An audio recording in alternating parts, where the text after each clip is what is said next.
мен бүкіл машиналарды сатып алдым. Сол сіздер сенбейді шығар деп қазір бүкіл машинаны көрсетіп шығатын боламын. Ана Матиз бар, сосын Гет деген алып, соны мысалы Гет деген несіне сол машинаны алу уақытша емес енді. Просмотр взят бесплатно. Мынау просмотреть қой, негізінде просмотр видео көресіздер, сосын барып кейін бір осы жақта просмотр. Міне менде бүкіл машиналар қазір көрсетіп шығайын.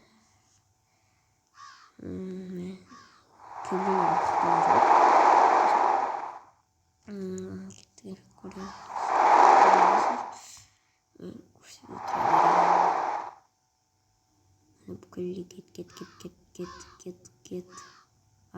Мына кәдімгі ақшаға тұратын болған. Қазір менде 50 миллион бар, сондай машиналар деп келесі видеода көрсетіп, соларды сатып алатын боламын. Әзірше осы машиналарды көрсетейін. Қайсар сатып ала салам. Мынау да сондай әмеккі. Әлі бар, көп машина. Жыстығы машина бар. Міне. Бүкіл машина сатып алған кездеріңізде сіздерде андай 43 миллиондай қалады ғой. Себебі басыңғы ең соңғы машина Феррари соларды 1 миллионға сатып алсам,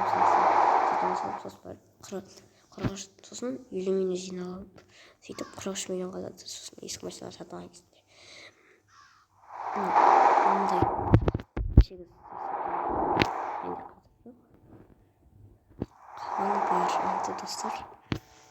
достар, осы видео аяқталды. Мен жай ғана өзім машиналарымды көрсетемін.